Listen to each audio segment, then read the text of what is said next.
Bonjour, bonjour à tous. Alors, voilà, petit direct comme tous les mardis. Je vérifie que je sois bien en truc. Si vous me voyez, donc comme d'habitude, petit pouce ou un petit hashtag replay. Alors, c'est vrai que là, je sors de 5 jours. La semaine passée, j'étais en formation toute la semaine, formation en hypnose, super intéressante. Je vous en parlerai d'ailleurs à une autre occasion.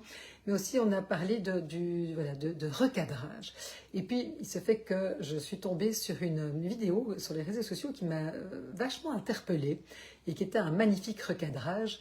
Et c'est un petit peu le titre aujourd'hui de ce live, c'était se dire que si le problème finalement, c'est pas notre vie, mais le regard que l'on pose dessus.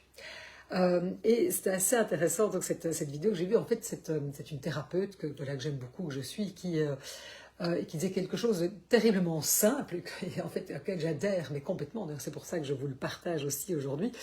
Eh bien, c'est que finalement, notre vie, on a beau se dire qu'on est à la recherche du bonheur et qu'on veut le bonheur, j'ai envie de dire, à tout prix, dans notre vie, eh bien, on est amené à souffrir.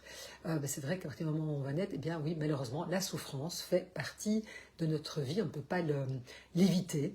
Je veux dire, moi, je le vois tous les jours quand j'ai des personnes ici qui viennent me voir, qui sont célibataires, ils souffrent du fait d'être célibataires. Ils me disent « Oh mon Dieu, mais j'aimerais tellement être en couple ». Et puis, comme vous le savez, je reçois aussi beaucoup de couples et le nombre de couples qui souffrent en trouvant que c'est compliqué d'être en couple.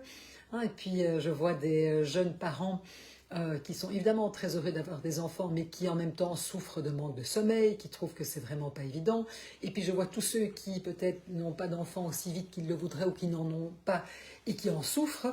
Et puis je vois toutes les personnes qui arrivent chez moi épuisées, souvent dans des situations de burn-out ou vraiment de fatigue intense, etc., et qui souffrent au travail. Et puis il y a tous ceux qui cherchent du boulot, qui disent « Mais mon Dieu, j'aimerais tellement avoir une activité » et qui souffrent de ne pas en avoir.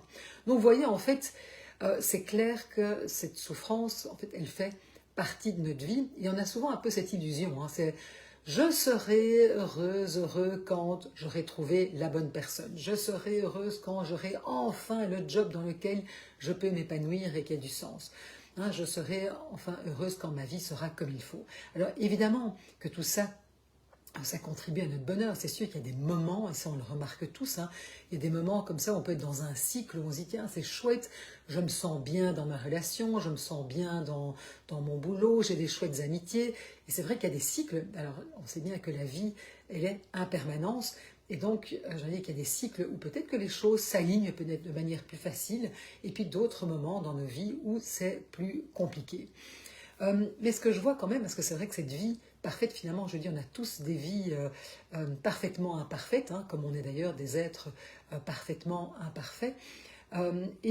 Souvent, ce qui se passe, c'est parce qu'on rêve de cette vie parfaite, et d'ailleurs, c'est quoi une vie parfaite? Et c'est souvent là que la souffrance vient en fait s'intensifier. C'est-à-dire, moi je le dis toujours, et je le dis beaucoup aux personnes qui viennent me consulter, finalement l'endroit où on souffre, c'est l'écart entre ce qui est et ce que je voudrais qu'il soit. C'est ce que je pense qu'il devrait être. Et c'est là qu'on va souffrir. C'est sûr que si par exemple je me dis la relation avec mes enfants devrait être comme ça, eh bien souvent en fait ce que je vis dans la relation par exemple avec mes enfants et en fait ce que je voudrais qu'elle soit, eh bien c'est souvent là dans cet écart entre ma réalité et ce que j'imagine, ce que je projette, c'est là que je vais souffrir. Par exemple, je voudrais avoir, je sais pas moi, entre la relation, par exemple, avec ma mère et ce que je voudrais ou ce que j'imagine qu'une relation avec sa maman devrait être, c'est souvent là qu'on va souffrir. Et donc, c'est intéressant. Alors, je ne suis pas en train de dire qu'évidemment qu'il y a des moments où, très clairement, bien sûr, qu'on est amené à vivre des choses qui sont difficiles et qui nous font souffrir. Donc, je ne suis pas en train de dire que tout ça est... Mais c'est vrai que très souvent, c'est le regard que l'on va poser. Et donc, plus cet écart est grand, évidemment, plus on va souffrir entre ce qui est et ce que je voudrais qu'il soit. Et donc, en fait, la question à se poser, c'est est-ce que je vais sans arrêt, en fait, quelque part, lutter contre cette réalité, la réalité qui est la mienne, là, aujourd'hui. Est-ce que je peux, quelque part, peut-être un petit peu me réconcilier avec cette réalité? Donc, alors, ça veut, évidemment, c'est important, c'est pas pour ça. En fait, moi, j'ai toujours, on peut souffrir de quelque chose, on peut être victime d'une injustice, vraiment des choses qui sont extrêmement difficiles. Et donc ça, on peut le reconnaître. Maintenant, évidemment aussi, c'est comment ne pas se victimiser.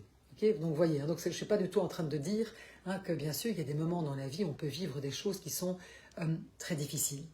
Maintenant, ce qu'il y a, c'est que souvent, ce qui se passe, moi je le vois bien, c'est que quand on vit des choses qui sont difficiles, on a l'art d'aller se rajouter une couche à ce qui en soi est peut-être déjà compliqué. On se rajoute une couche comment? Mais par exemple, en se comparant, en se disant que ça devrait être autrement, que c'est injuste, et donc du coup on commence à se victimiser. Ou quand on a des projections qui sont complètement, j'ai envie de dire, idéalisées et qui sont très loin finalement d'une réalité, j'ai envie de dire, normale. Et ça, c'est comme ça, évidemment, qu'à force, on va commencer à s'épuiser et qu'on peut glisser, je veux dire, vers des états dépressifs. Ok? Et donc, c'est parce que, quelque part, on vit, plutôt que de profiter, j'ai envie de dire, du moment présent, on va vivre dans un état, en fait, où on est tout le temps dans une attente en permanence d'une vie parfaite qui, évidemment, j'ai envie de dire, n'arrive pas. Ok? Alors que si je commence, quelque part, à accepter, que oui, que dans la vie, eh bien, il y a des moments où, en effet, il y a des choses qui sont plus difficiles à vivre. Et que j'accepte que, quelque part, oui, cette souffrance, elle fait partie de notre condition d'être humain. Ça fait partie de notre vie. Et là, eh bien, c'est à partir du moment où je peux être dans cette acceptation, eh bien, c'est là que je vais pouvoir commencer à être beaucoup plus disponible pour des moments heureux. Vous savez, moi je vois beaucoup de parents, et d'ailleurs moi-même en tant que maman, je voudrais tellement, évidemment, pouvoir protéger mes enfants. Parce qu'on dit, c'est tellement dur de voir ces enfants souffrir. On voudrait tellement les protéger, qu'ils ne ressentent pas, qu'ils ne vivent pas des souffrances. Or, évidemment, c'est impossible. Nos enfants, comme nous, il y a les aléas de la vie, malheureusement, il y a les deuils, il y a tout ce qui constitue notre vie. Et donc, ce qui est important, nos enfants, plutôt qu'essayer de les protéger à tout prix de la souffrance, ce qui évidemment n'est pas possible, c'est plutôt comment on va pouvoir j'ai envie de dire, leur donner les ressources pour pouvoir justement faire face lorsqu'ils vont être confrontés aux difficultés inévitables de la vie. Et donc, comme je le disais, comment je peux commencer à accepter ce qui est, ça c'est une première chose, c'est l'acceptation, ce que je ne peux pas changer. Alors bien sûr, c'est pas pour ça qu'il faut se résigner, donc c'est ça aussi qui est chouette, c'est qu'à un moment, il y a une situation qui ne nous convient pas, si on est malheureux dans un job, dans son couple, ça, bien sûr qu'à ce moment-là, c'est aussi de se dire, bon, mais qu'est-ce qui est en mon pouvoir, qu'est-ce que je peux faire, qu'est-ce que je peux peut-être faire différemment, ou à un moment, est-ce que je quitte ce job, cette relation, ou en tout cas, est-ce que je peux peut-être le voir différemment. Ce qui est intéressant, et c'est là que je trouve intéressant, et c'est là que j'en parle d'ailleurs souvent, c'est la pratique de la gratitude. C'est-à-dire, très souvent quand même, c'est où vais-je poser mon regard. C'est là un petit peu le recadrage. C'est-à-dire quand je suis en couple, par exemple, est-ce que je vais uniquement regarder tout ce qui m'énerve, tout ce qui ne va pas avec mon partenaire, ou au contraire, je peux justement poser mon regard sur toutes les choses que j'aime chez lui, toutes les choses que j'apprécie, toutes les choses que je trouve chouettes dans sa personnalité, dans qui il est, etc. Vous voyez, est-ce que c'est vraiment, c'est important. Si je suis célibataire, par exemple, et que c'est quelque chose qui me fait sourire, est-ce que je vais voir uniquement le fait que je suis célibataire, que ça ne va pas, que je n'ai pas trouvé l'amour, etc. Ou est-ce que je peux aussi choisir de poser mon regard sur toutes les choses en fait qui sont positives, peut-être du fait d'être célibataire, le fait que je puisse, je sais pas moi, décider toute seule de ce que j'ai envie de faire le week-end, que je puisse dormir quand j'ai envie de dormir, de manger quand j'ai envie de manger. Vous voyez, toutes des choses finalement quand je suis seule qui sont aussi très agréables. Vous voyez, donc c'est intéressant, c'est où vais-je décider de poser mon regard? Est-ce que je vais focaliser sur le manque? Ou au contraire, est-ce que je peux peut-être focaliser sur le fait de poser mon regard sur tout ce que ça va me permettre. Vous voyez? Et donc, petite chose très simple, mais vraiment quand vous voyez que vous avez peut-être tendance à être fort dans du négatif, voir tout ce qui ne va pas, etc., eh bien, consciemment, tous les jours, une fois par jour, posez votre regard, c'est ce que j'appelle les 3 gratitudes de la journée. Il y a d'ailleurs un livre qui s'appelle les 3 kiffs du jour, de Servan Schreiber, qui est très très chouette, et c'est vraiment de se dire, ok, 3 petites choses que vous identifiez et pour lesquelles vous pouvez dire merci à la vie. Ça peut être des choses toutes simples. Moi ce matin en me réveillant, Mais bon, ce beau soleil, déjà, je me suis dit, waouh, qu'est-ce que c'est gai. Donc voilà, j'ai posé mon regard sur le fait qu'il y avait du soleil, et puis sur le chant des oiseaux. Le chant des oiseaux, c'est vraiment quelque chose voilà, qui me met en joie. Mais ça peut aussi être, ben voilà, ce matin, il y a une personne qui s'est inscrite à mon workshop sur le couple et l'argent. Ben, trop chouette. Donc c'est vraiment pouvoir poser son regard sur trois choses qu'elles soient petites ou grandes, mais pour lesquelles on a de la gratitude, qui nous mettent en joie. Et vous allez voir, c'est tout simple, hein, c'est tout bête, mais je vous assure, si tous les jours, vous dites, allez, je le fais, je les écris dans un petit carnet, eh bien, si vous le faites de manière consciente, eh bien, vous allez voir, tout à coup, votre regard va changer.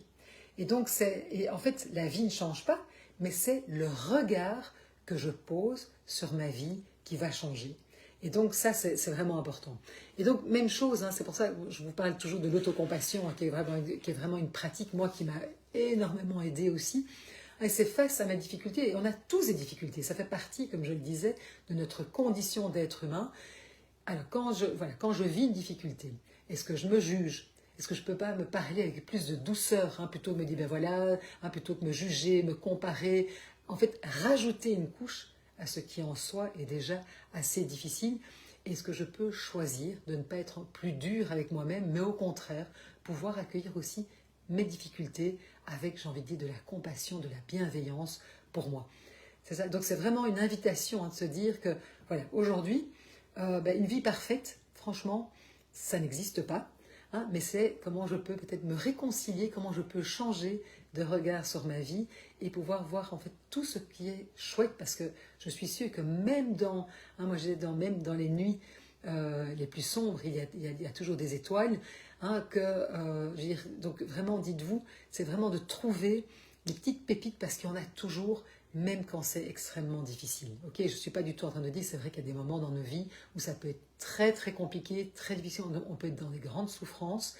Malgré tout, hein, je veux dire, derrière les nuits les plus sombres, il y a, hein, le jour se lève, hein, donc toujours. Et donc important de pouvoir, ce sont toutes des petites choses, c'est toutes des petites graines qui vont pouvoir nous aider. Donc les 3 gratitudes du jour, pouvoir avoir de la compassion pour soi-même. Et donc c'est ça ce chemin. C'est un chemin de réconciliation avec finalement notre réalité, hein, avec nous-mêmes et avec la vie. Et donc petite question peut-être aujourd'hui, hein, c'est aujourd'hui, malgré tout, peut-être malgré les difficultés que vous vivez en ce moment, est-ce qu'il y a quelque chose, 3 petites choses qui aujourd'hui, eh bien, j'ai envie de dire, méritent votre gratitude. Voilà, prenez un petit instant, là peut-être maintenant, et commencez par là, et vous allez voir, vraiment, c'est notre regard est là, on reprend tout le pouvoir sur notre vie, c'est comment on peut, vers quoi je vais diriger, vers quoi je vais choisir de diriger mon regard. Voilà, j'espère que vous êtes à un endroit où il fait beau, que vous pouvez profiter de ce beau soleil. Je vous souhaite une toute belle après-midi et je vous dis à la semaine prochaine. Et si vous m'écoutez en replay, merci de mettre un petit hashtag replay. À très bientôt.